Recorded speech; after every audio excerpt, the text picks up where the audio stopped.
இன்னைக்கு நம்ம பார்க்க போற வெரிஃபைட் பேனல் 6th அக்டோபர் மெரிகோங்கிற ஸ்டாக்கை பிக் பண்ணியிருக்கேன். 17th ஒரு தடவை வாங்கியிருக்கேன். 18th செப்டம்பர் ஒரு தடவை வாங்கியிருக்கேன் ஆவரேஜ் பண்ணுறதுக்கு. 6th அக்டோபர் அன்னைக்கு இந்த ஸ்டாக்கை நான் செல் பண்ணிட்டேன். இது வந்து ஒரு லாஸ் மேக்கிங் ட்ரேடு.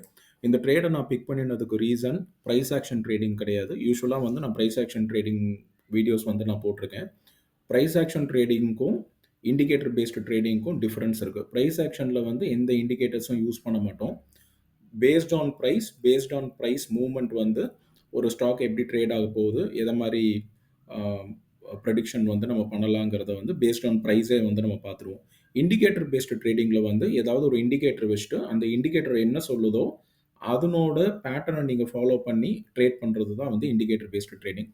நான் இன்னைக்கு இந்த மெரிக்கோவில் யூஸ் பண்ணியிருக்கிற இண்டிகேட்டர் வந்து வால்யூம் ப்ரொஃபைல்னு ஒரு இண்டிகேட்டர் இருக்குது. நீங்கள் வால்யூம் போட்டுட்டு ப்ரொஃபைல்னு டைப் பண்ணினீங்கன்னு சொன்னால் லிஸ்ட் ஆஃப் இண்டிகேட்டர்ஸ் வந்து உங்களுக்கு காட்டும். இதில் நான் யூஸ்வலாக யூஸ் பண்ணுற வால்யூம் ப்ரொஃபைல் வந்து இந்த இடத்துல இருக்கும். வால்யூம் ப்ரொஃபைல் பார் ஃபிக்ஸ்டு ரேஞ்சுன்னு இருக்கும். இந்த இடத்த நீங்கள் டபுள் கிளிக் பண்ணிட்டீங்கன்னா உங்களோட சார்ட்டில் வந்து வால்யூம் ப்ரொஃபைல் வந்துடும். இந்த இண்டிகேட்டர் அப்ளை பண்ணினோன்னே ஒரு போல்டாக வந்து ஒரு ரெட் கலர் லைன் ஃபார்ம் ஆயிருக்கு. இதை வந்து பாயிண்ட் ஆஃப் கண்ட்ரோல் அப்படின்னு சொல்லுவாங்க. பாயிண்ட் ஆஃப் கண்ட்ரோலோட மீனிங் நிறைய ஆர்டர்ஸ் ஒரு இன்ஸ்டிடியூஷன் வந்து பிளேஸ் பண்ணியிருப்பாங்க. அந்த இடத்துல பையர்ஸும் செல்லர்ஸும் நிறைய பேர் மீட் பண்ணி அந்த பர்டிகுலர் ப்ரைஸை வந்து அக்ரி பண்ணி ட்ரேட் ஆகிருக்கும். இன்னும் ஒரு சிம்பிளாக சொல்லணும்னா இந்த லைனில் வந்து எத்தனை தடவை வந்து ப்ரைஸ் டச் ஆகிருக்குன்னு பாருங்கள். நிறைய இடத்துல வந்து இந்த லைன்களை சுற்றி தான் வந்து ட்ரேடே வந்து நடந்திருக்கு. ஸோ இது ஒரு ஆப்டிமம் லெவல். இந்த ப்ரைஸுக்கு கீழே மார்க்கெட் போயிடுச்சுன்னு சொன்னால் அதை வந்து பியரிஷ் சென்டிமெண்ட்டுமாங்க. அதை யாரெல்லாம் வந்து ஷார்ட் பண்ணணும்னு நினைக்கிறாங்களோ அவங்கெல்லாம் ஷார்ட் பண்ணிக்கலாம். இந்த பாயிண்ட் ஆஃப் கண்ட்ரோலுக்கு மேலே உங்களோட ப்ரைஸ் இருந்ததுன்னு சொன்னால் அது ஒரு புல்லிஷ் சென்டிமெண்ட்டாக வந்து கன்சிடர் பண்ணுவாங்க. நான் ஒரு ட்ரேடை வாங்குறதுக்கு முன்னாடியே, அதாவது ஒரு ஸ்டாக்கை பை பண்ணுறதுக்கு முன்னாடியே என்னோட மைண்டை வந்து நான் செட் பண்ணிடுவேன். அதாவது ஒரு ஸ்டாக்கை வாங்கினதுக்கப்புறம் சார் இந்த ஸ்டாக்கை நான் வாங்கிட்டேன், இது மேலே போகுமா கீழே போகுமா அப்படிங்கிற ஒரு தாட் ப்ராசஸ்க்குள்ளே நான் வரவே மாட்டேன். வாங்குறதுக்கு முன்னாடியே உங்களோட எக்ஸிட்டும் டிசைட் ஆகிடணும், உங்களோட என்ட்ரியும் டிசைட் ஆகிடணும். மார்க்கெட் கீழே போச்சுன்னா நீங்கள் என்ன பண்ணுவீங்க, மார்க்கெட் மேலே போச்சுன்னா என்ன பண்ண போகிறீங்க. இதை நீங்கள் ஒரு ட்ரேடை எடுக்கிறதுக்கு முன்னாடியே டிசைட் பண்ணிட்டீங்கன்னா நீங்கள் பெட்டரான ட்ரேடர். இதெல்லாம் தெரியாமே உள்ளே வந்ததுக்கப்புறம் நான் இந்த ஸ்டாக்கை வச்சுக்கலாமா வித்துடலாமா அப்படிங்கிற கதை வந்து மார்க்கெட்டில் வந்து ஒர்க் அவுட் ஆகாது. அதை மாதிரி ட்ரேட் பண்ணுறவங்க ரொம்ப நாள் வந்து மார்க்கெட்டில் இருக்க மாட்டாங்க. கொஞ்ச நாள் இருப்பாங்க, ஒரு லாஸ் பார்த்துட்டாங்கன்னு சொன்னால் மார்க்கெட்டை விட்டு வெளியே போயிடுவாங்க. இப்போ அந்த பாயிண்ட் ஆஃப் கண்ட்ரோலை நான் எப்படி பார்க்குறேங்கிறத உங்களுக்கு சொல்லிட்டேன். இதனோட 2-3 ரீசன் இருக்குது. இதனோட ஸ்விங் லோ பாருங்கள். இங்கே ஒரு ஸ்விங் லோ இருக்குது, இந்த இடத்துல ஒரு ஸ்விங் லோ, இந்த இடத்துல ஒரு ஸ்விங் லோ. என்னோட அதிகபட்ச ரிஸ்க் நான் டிஃபைன் பண்ணிடுவேன். இப்போ மார்க்கெட் விழுந்தது, அதாவது மார்க்கெட்டுன்னு நான் சொல்லலை, இந்த பர்டிகுலர் ஸ்டாக்கு கீழே விழுந்ததுன்னு சொன்னால் இந்த இடத்துலேருந்து இந்த ஸ்விங் லோ பிரேக் ஆகிற வரைக்கும் எனக்கு வந்து பெரிய லெவலில் கவலை கிடையாது. இதனோட ரிஸ்க் பாருங்க 5% கிட்ட இருக்குது. 5.73% இருக்குது. இந்த ஸ்விங் லோவை பிரேக் பண்ணணும், இந்த ஸ்விங் லோவை பிரேக் பண்ணணும், அப்புறம் இந்த ஸ்விங் லோவை பிரேக் பண்ணணும். இது மாதிரி 3 ஸ்விங் லோவை பிரேக் பண்ணணும்னாலே 5% இந்த ஸ்டாக்கு கீழே இறங்கினா தான் வந்து 5% லாஸுக்கே நான் வரப்போகிறேன். மோர் ஓவர் நான் என்னோட போர்ட்ஃபோலியோவை கன்ஸ்ட்ரக்ட் பண்ணியிருக்கிறது என்னோட கேபிட்டல் டிவைடட் பை 30. ஸோ அந்த செக்ரிகேஷனில் தான் வந்து இந்த ஸ்டாக்கை வந்து நான் வாங்கவும் செஞ்சுருப்பேன். என்னோட 3வது அசம்ஷன் என்னன்னா, மார்க்கெட் 5% கீழே விழுந்துட்டாலும் நான் வந்து ஸ்டாப் லாஸ் எதுவும் வைக்கல.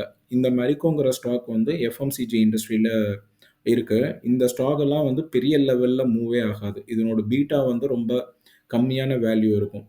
லெஸ் தேன் 1 தான் இருக்கும். ஸோ மார்க்கெட் வந்து எவ்வளோ தூரம் கீழே விழுந்தாலும் மார்க்கெட் 1% கீழே விழுந்ததுன்னா இந்த ஸ்டாக் வந்து 0.5, 0.7 தான் வந்து கீழே விழும்.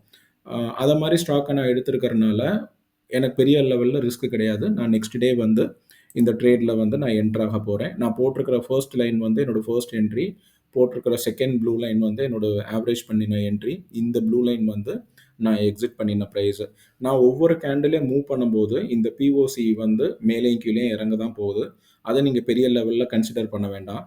ஒருவேளை இந்த பாயிண்ட் ஆஃப் கண்ட்ரோல் நல்லா கீழே இறங்கிருச்சுன்னு சொன்னால் நான் எந்த இடத்துல வாங்கினேனோ அந்த இடத்துலையே வந்து நான் செல் பண்ணிவிடுவேன். இல்லை அந்த பிஓசி ஓட லெவலை பேஸ் பண்ணி நான் எக்ஸிட் பண்ணிவிடுவேன்.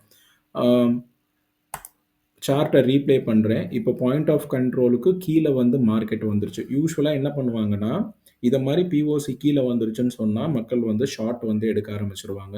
நீங்க ஷார்ட் எடுத்ததுக்கப்புறம் மார்க்கெட் வந்து மறுபடியும் மேல போக ஆரம்பிச்சுரும். ஸோ நான் இந்த விளையாட்டுக்கெல்லாம் நான் வரல. மார்க்கெட் கீழ போனா கீழ போகட்டும். என்னோட ஸ்விங் லோ நான் ஆல்ரெடி ஐடென்டிஃபை பண்ணிட்டேன். மேக்ஸிமம் லாஸ் வந்தாலே 3 ஸ்விங் லோவ கட் பண்ணாலே வந்து எனக்கு 5% தான் லாஸ்ங்கிறத நான் டிஃபைன் பண்ணினனால, இந்த மூவ்மென்ட்க்கு வந்து நான் டைம் வந்து நான் குடுப்பேன். ஒரு பிரீதிங் டைம் குடுக்குறேன் இந்த ஸ்டாக்குக்கு. நீ எப்படி பெர்ஃபார்ம் பண்ற நானும் பார்க்குறேன்.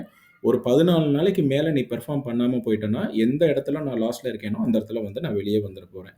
நான் இந்த ஸ்டாக்க ஒரு 18 டேஸ் நான் ஹோல்டு பண்ணினனால, நான் சீக்கிரம் வந்து இந்த சார்ட்ட நான் ஓட்டிர்றேன். அது எப்படி மூவ் ஆயிருக்குங்கிறத மட்டும் நீங்க வாட்ச் பண்ணிக்கோங்க.